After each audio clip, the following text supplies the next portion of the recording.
영국의 사회복지사 여러분 반갑습니다. 본 기획 강의는 한국사회복지사협회 복지국가위원회, 서울시 사회복지사협회 복지국가시민위원회, 그리고 복지 300, 이 연합해서 시작하는 뜻깊은 그런 행사입니다.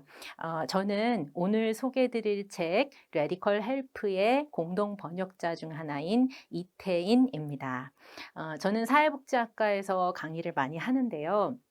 제가 강의 중에 즐겨 사용하는 방법 중에 하나는 학생분들에게 사례를 하나 소개시켜 드리고 그 사례에 대해서 "어떻게 하시겠어요?" 하고 여쭤보는 것입니다. 이렇게 여쭤보면은 그 학생분들에게서 되게 많은 이야기가 나오는데 그 이야기를 잘 살펴보면 어떤 양상이 좀 보입니다. 그 양상은 뭐냐 하면은 그 당사자들의 욕구를 쭉 파악해서 거기에 맞다고 생각되는 그런 서비스나 프로그램 이런 것들을 연계시키고 제공한다. 이런 이제 양상이 좀 이게 보이는데요.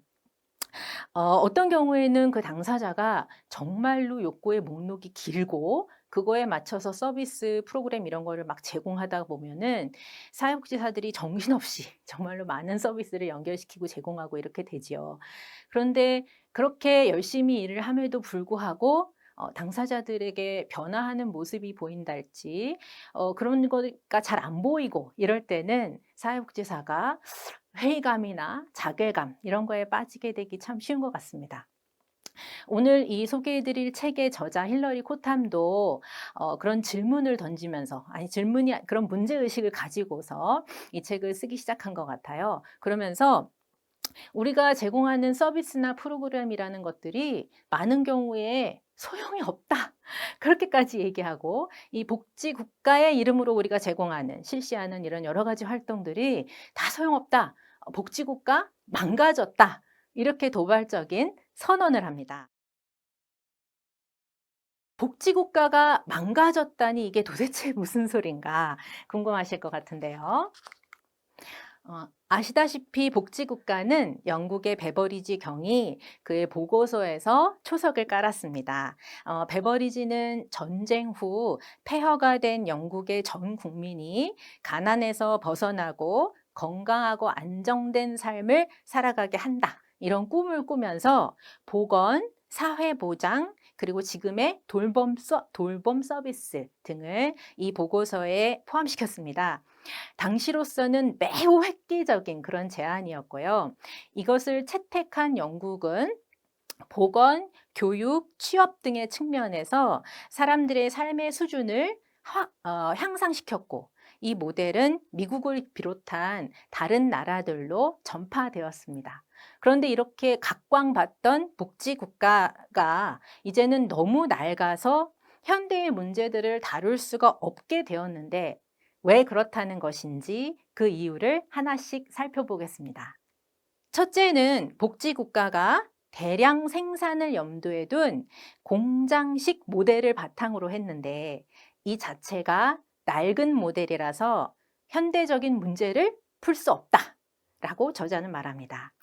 공교육으로 국민들에게 표준화된 똑같은 교육을 제공하고 환자가 컨베이어 벨트 위에 올라가면 진단하고 나사를 조이고 기름칠하고 이런 식으로 의료 서비스를 제공한다든지 복지사가 당사자의 문제를 기계적으로 파악해서 각종 서비스에 연결시키는 것 이런 것들이 모두 수직적이고 경직된 조직에서 표준화, 효율성 이런 것들의 이름으로 공장식 복지를 찍어내는 것에 해당한다는 겁니다. 물론 이 모델의 성과를 부인할 수는 없지만 우리의 꿈은 이 낡은 모델로는 실현이 불가능하다는 이야기입니다. 두 번째 이유는 현대의 문제들이 복지국가 탄생 당시의 문제들과는 너무 다르다는 것입니다. 베버리지가 국민연금을 제안했을 당시의 평균 수명은 잘 아시다시피 지금보다 훨씬 짧았고요. 당뇨, 비만 같은 그런 만성 질병들도 베버리지 당시에는 거의 전무했고 그 현대의 빈곤 문제는 옛날처럼 일을 하게 되면 해결되는 그런 수준이 아니고 일을 해도 가난해서 못 벗어나는 그런 본질적으로 다른 빈곤이라는 것입니다. 베버리지의 복지국가는 이런 현대의 문제들을 염두에 두고서 고안을 해낸 것이 아닌데 왜 우리는 복지국가라는 사양 자체는 그대로 두고 구멍만 때우고 있는가? 어, 저자는 문제를 제기합니다. 세상은 4차 산업혁명을 지나가고 있다는데 복지국가도 땜질만 하지 말고 복지 4.0 아니 5.0 버전을 만들어내야 한다는 이야기에 공감합니다. 지금의 복지국가로는 안 된다고 하는 세 번째 이유는 돌봄과 관련이 있습니다. 지금도 좀 그렇지만 과거에는 어르신, 환자, 장애인, 영유아에 대한 돌봄을 각 가정의 여성이 도맡아서 했었지요. 그렇기 때문에 돌봄이 큰 사회적 문제는 아니었습니다. 그러나 지금은 평등의 시대이고 한 사람만 일해서는 가정 생계를 꾸리기가 갈수록 어려워지는 시대이고 또 노령화와 만성 질병이 증가해서 장기적 돌봄이 필요한 사람들이 많아지는 그런 시대인데 이 시대에 여전히 여성이 가정에서 돌봄을 담당하리라고 기대할 수가 없다는 거죠. 그래서 구시대적인 돌봄 체계를 획기적으로 전환할 필요가 있다. 그런 얘기를 하고 있는 것입니다. 저자는 이런 문제의식들을 가지고 사무실, 연구실이 아니라 활동가답게 당사자들 곁으로 가서 복지의 전환을 제시하기 위해서 10수년에 걸쳐서 5개의 실험을 진행합니다.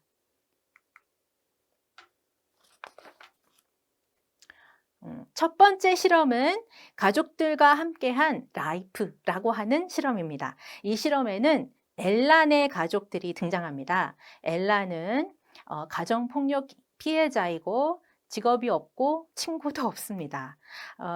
10대의 딸은, 큰딸은 임신 중이고 아들은 분노 조절이 안 되고 막내는 섭식 장애가 있고 이렇게 문제가 굉장히 많은, 만성적인 문제가 굉장히 많은 그런 가족이었습니다. 그러다 보니 욕구 그 리스트가 굉장히 길고 그 저자가 이 가족을 만났을 때에는 관계된 기관이 20개 그리고 관련된 종사자가 무려 73명이었다는 겁니다. 그래서 당국이 20년 이상 이 가족에게 막대한 노력과 비용을 투자했는데 막상 보니까 가족이 변화하거나 개선되지는 않고 어떻게 보면 복지에 의존해서 생존하고 있는 그런 가정이었다는 얘기입니다. 이런 상황에서 저자하고 팀원들은 엘란의 동네로 가서 살기 시작합니다. 그 시간을 충분히 두고 가족과 관계를 맺고 그 관계를 바탕으로 가족들을 이 실험에 초대합니다. 초대 후에 가족의 역량 개발을 위해 어떻게 했는지가 참 인상적인데요. 먼저 기존의 그 수많은 서비스들을 다 중단시킵니다. 다 중단시키고 새로운 서비스들을 연계시키는 대신에 가족들한테 당신들과 함께 일할 사람들을 한번 직접 뽑아보세요. 인터뷰도 좀 하시고요. 채용을 위해서 인터뷰도 좀 하시고요. 이렇게 제안합니다. 그렇게 해서 뽑힌 종사자들이 매뉴얼도 없이 이 가족들과 함께 한 건 뭐냐? 처음에 뭘 원하시냐? 이렇게 물어봤습니다. 그랬더니 가족들은 여기 집 좀 수리했으면 좋겠어요. 여기 청소 좀 했으면 좋겠어요. 이렇게 일상적인, 실질적인 일들을 같이 하기를 원하더라는 겁니다. 그래서 같이 뚝딱뚝딱 집을 고칩니다. 청소도 같이 합니다.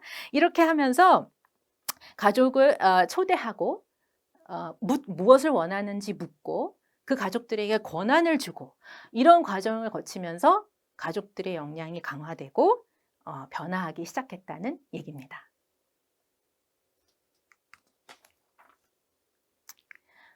두 번째 실험은 청소년들을 위한 루프스라는 실험입니다. 청소년들 중에는 꿈 없이 서성이는 이들이 많이 계시는데요. 우리는 이에 대해서 청소년들이 갈 곳이 없어? 그러면 청소년 센터 지어야지 이런 식의 해법을 잘 내놓습니다. 그런데 저자가 배회하는 청소년들에게 직접 물었더니 이들이 원하는 것은 우리들만의 공간 뭐 이런 게 아니고 오히려 지역사회로 나가는 것을 원하더라는 것입니다. 그래서 저자가 당사자들과 함께 고안해낸 것이 바로 루프스입니다. 지역사회에서 청소년들에게 체험 기회를 제공할 마음이 있는 사람들은 누군가, 이거를 파악하고 그들이 제공할 수 있는 체험 기회를 카드에 하나씩 적습니다.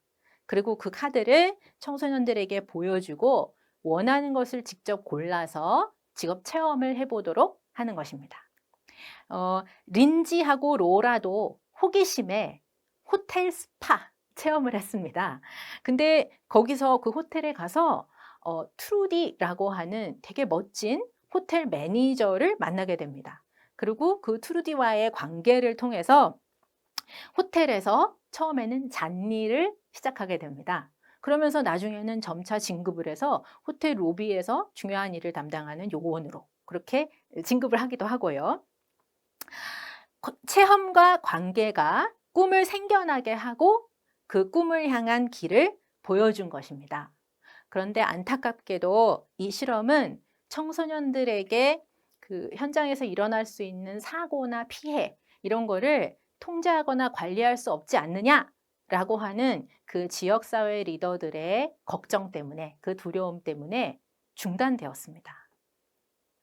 세 번째 실험에는 셰프가 되고 싶은 아저씨가 등장합니다. 고용지원센터에 가서 셰프가 되고 싶다 이렇게 얘기를 했습니다. 그런데 고용지원센터들은 대체로 당사자들의 탈수급과 고용, 이게 목표이기 때문에 아무 일이나, 어떻게 보면 아무 일이나 막 연결시켜서 고용되게 하는 것이 목표죠. 그런데 아저씨는 이 고용지원센터에서 소개해 주는 일들이 다 마땅치가 않습니다. 그리고 이런 식으로 혹시 연결이 돼서 고용이 된다고 해도 많은 분들이 그걸 지속시키지 못하고 고용지원센터의 문을 재차 두드린다는 것입니다. 사람들이 좋은 일을 찾게 돕는 베커라는 실험에서는 이 고용지원센터를 벗어나서 동네 카페 같은 곳에서 모입니다. 이 모임에는 누구나 참여할 수 있고 참여자들의 사회적 관계망을 넓히는 데 초점이 맞추어져 있습니다. 관계의 깊이도 중요하지만 관계의 폭이 넓어야 이를 찾을 수 있는 기회와 자원으로 연결되기 때문입니다.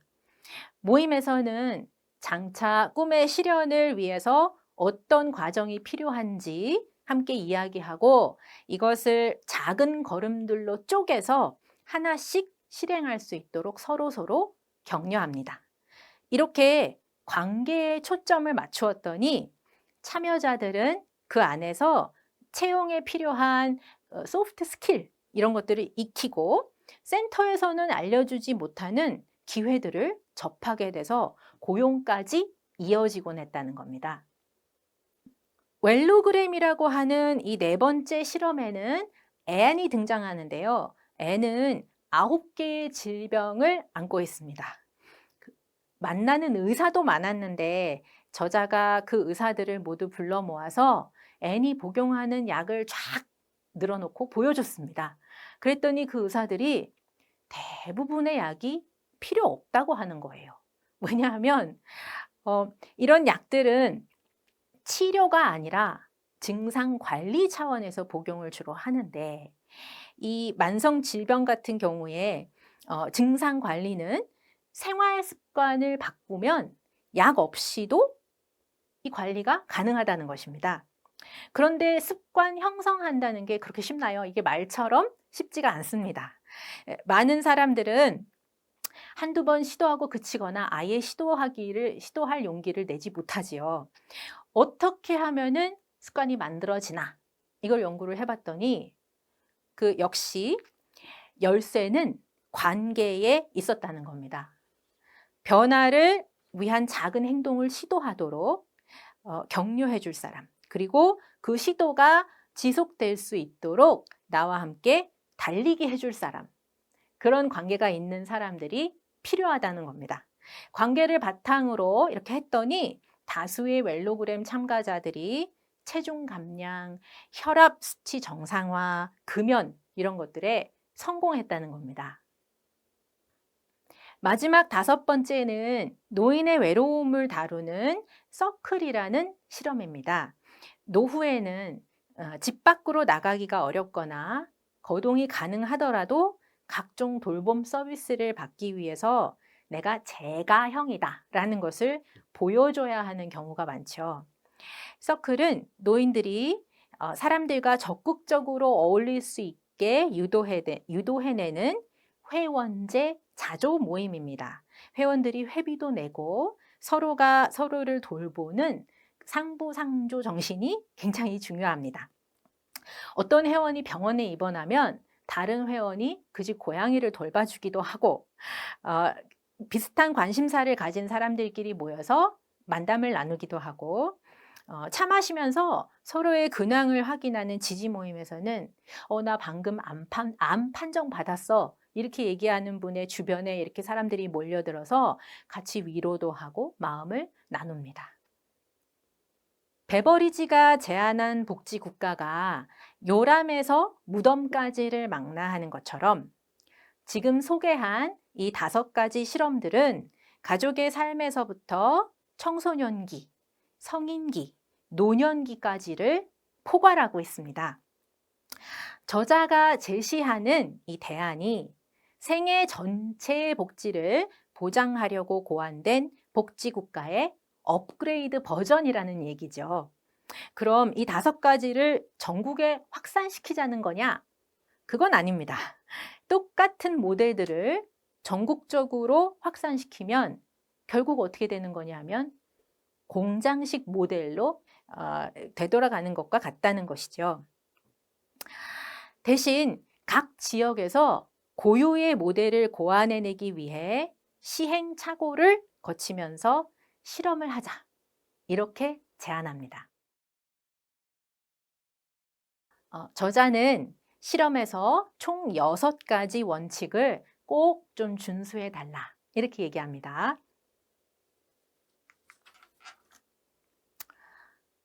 첫 번째 원칙은 비전 또는 목적의식을 공유하라는 것입니다.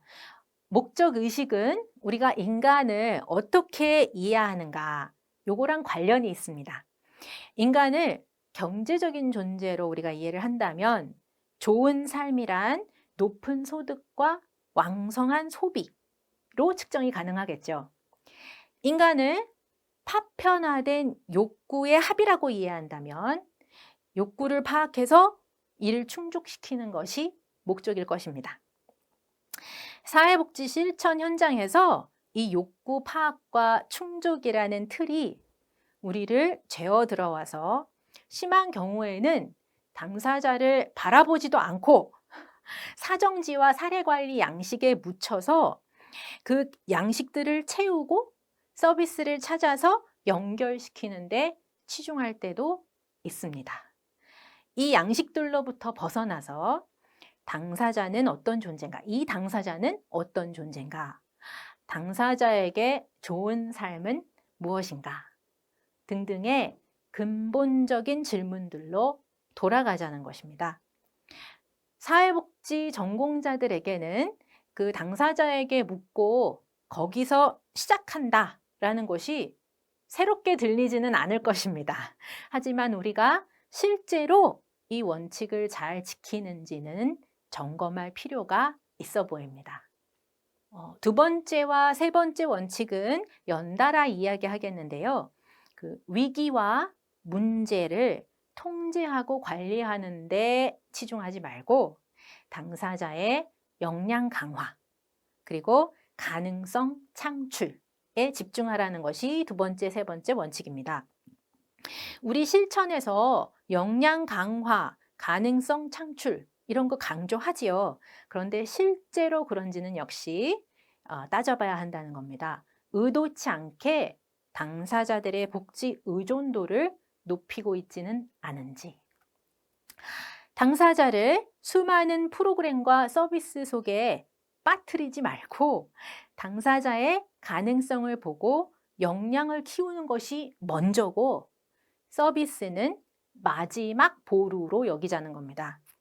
저자는 그 인간에게 중요한 역량으로 그림에 나온 것처럼 일과 학습, 건강과 활력, 지역사회 공동체, 그리고 관계 이렇게 4가지를 꼽았는데요. 이 중에서도 특히 관계 역량이 중요하니 여기에 초점을 맞추라 하는 것이 4번째 원칙입니다. 앞서 소개한 5가지 실험들을 잘 살펴보시면 모두 관계를 강화시키도록 그렇게 고안이 돼 있다는 것을 발견하실 수 있을 겁니다. 특히 이 실험들은 관계의 폭을 넓히는 것이 되게 중요하게 생각됩니다. 얄팍하더라도 더 많은 사람들을 알고 지내면 그것이 기회와 성장, 문제 해결로 연결되기 때문입니다. 라이프에서 종사자와 당사자들이 일상을 나누는 관계, 루프스에서 어른들이 동네 청소년들에게 체험을 제공하다가 형성되는 멘토 멘티 같은 그런 관계, 베커 회원들이 각자의 정보와 자원을 공유하는 관계, 웰로그램에서 같이 걷고 뛰는 관계, 그리고 서클에서 사람들을 만나면서 서로 돕고 외로움을 없애는 동호 회원들 같은 그런 관계. 저에게는 이렇게 관계를 기반으로 한다는 거가 참 꿈 같은 얘기로 들리는데요. 저자가 직접 실험을 해보니 가능하다. 이렇게 이야기를 해주는 것 같아서 희망이 생깁니다.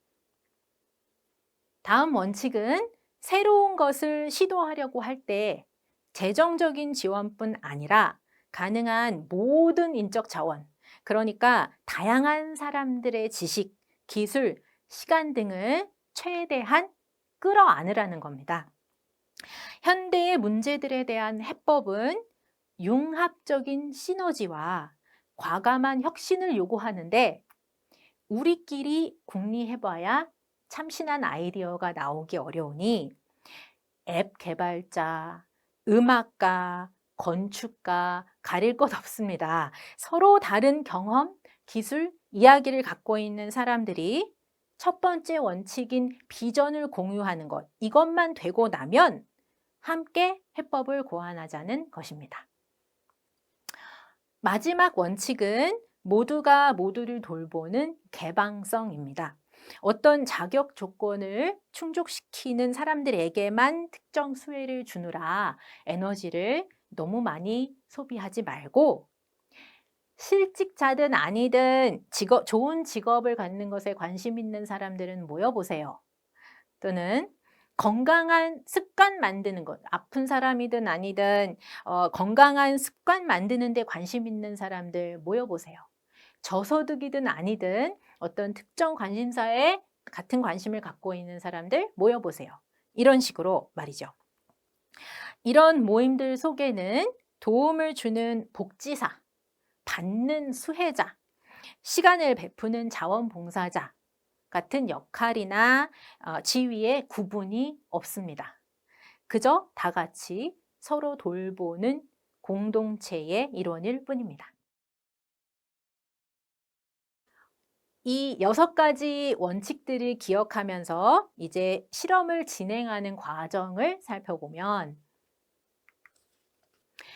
함께 일할 사람들과 자금을 모으고 일할 장소도 정하는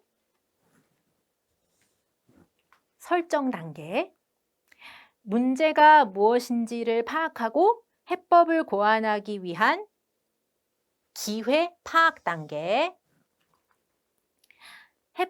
그 다음이 해법 창출 단계, 그리고 실행 단계. 이렇게 4가지로 정리할 수 있습니다.